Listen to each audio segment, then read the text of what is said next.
What's up, y'all? This is Braden with Lightning Canine. Today I'm going to show y'all how I introduce the prong collar. Got Charlie here. She's here for 5-week board and train. She is very anxious on the leash, all over the place. Can't really see it right now, but she's kind of chilled out.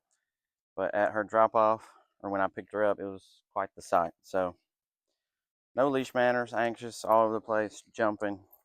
So I'm going to show y'all how I introduce the prong collar. Very first session with the dog like her.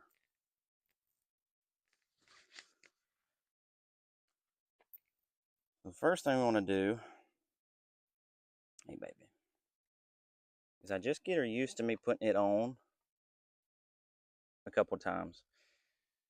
I know some people will probably look at the fit of it. So I want it a little looser when I'm first introducing it. So it's not quite as intense of pressure. You can kind of tell that she's going to be a little sensitive to leash pressure. So I want it intentionally a little looser at first. Yeah, so this is like the process of how I would just habituate her just a little bit at first to it going on. Getting her used to me putting it around her neck, right? A little on and off, so it'll just be like conditioning. This is what we got to fix.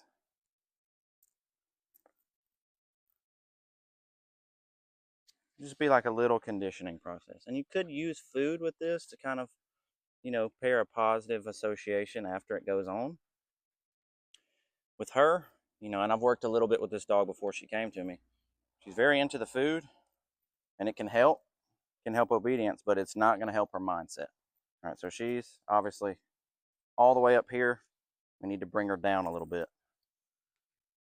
So food is only going to make the arousal go up, and that's obviously, not what we want. So with dogs like her, good. I will usually get a certain baseline going with just the leash, maybe even the e-collar, before I even start food work. I always use a safety clip when I'm first starting with the dog for a little bit. Not likely, but the prong collar has popped off on me before, and you want something still attached to the dog. I recommend always using a safety clip when you're introducing a prong collar.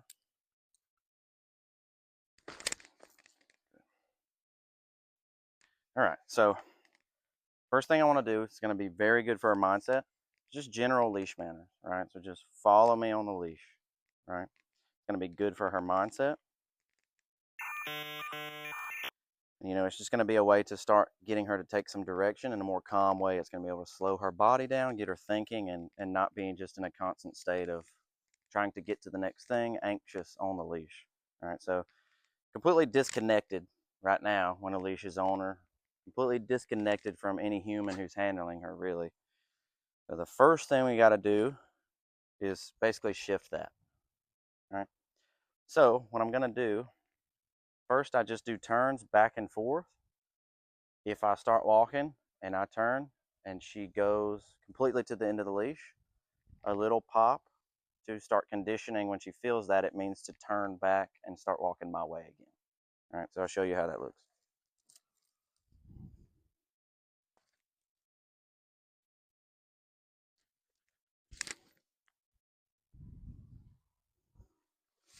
And we'll correct some of the jumping too.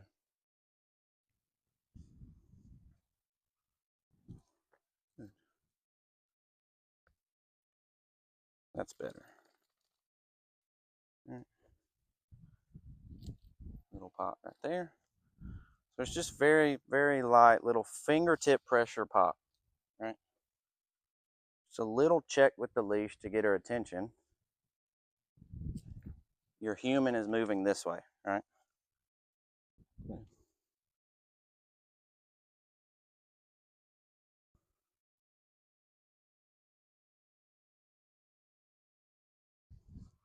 Sometimes if she, you know, she fades all the way out that way from me, I'll do it back towards me. Basically, I'm doing it in whichever direction I need to get her back to. And it's the start of shaping a heel, right? I'm generally trying to keep her on my left side. But I'm not worried about the tightness of it right now. It's just her getting used to feeling that pressure. You feel it? Turn back towards me. All right. The idea is that soon enough, she avoids the correction. She turns with me because now she's aware of where my body is and where I'm going. Little one right there. And sometimes we can start stopping. We want her to stop with us. Good.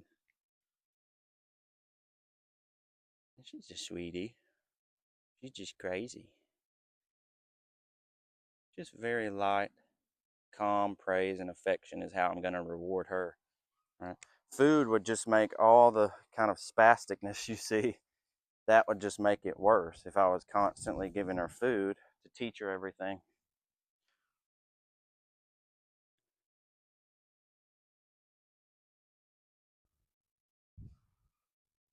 Good. I will give a little, very calm verbal praise too if she's walking good.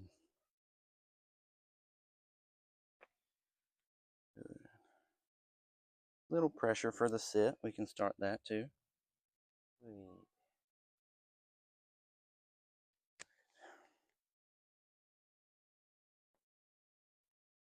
That's much better, ain't it?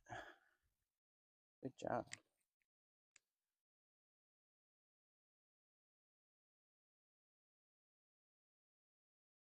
Good girl. Sit. Yeah. That's nice.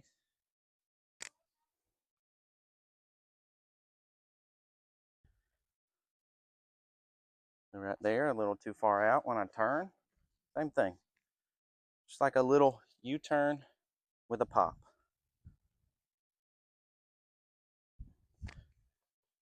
That time, she didn't go out. She turned with me because we got focused now. Good. Very simple. Heel. Starts doing this good already. The jumping's a later problem. Give her a correction if it's excessive, but we'll get to that. I'm mainly worried about the walking right now. Good. Look at that. Good girl. He's sweet.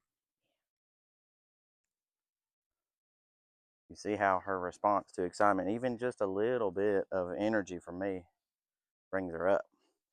You could imagine if I was, you know, overly praising her, giving her food. Good girl, here's food. Right? Food and your energy you're giving her is going to bring her up even more, and that's counterproductive of what we're trying to do with her.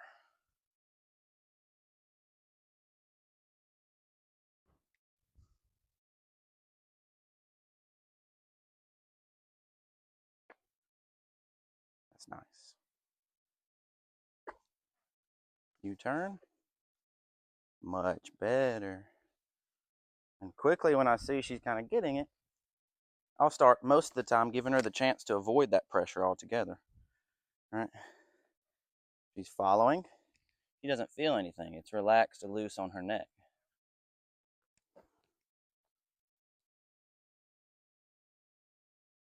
That's perfect. Once I see a good bit of success for a couple minutes, short and sweet at first, we'll go ahead and be done.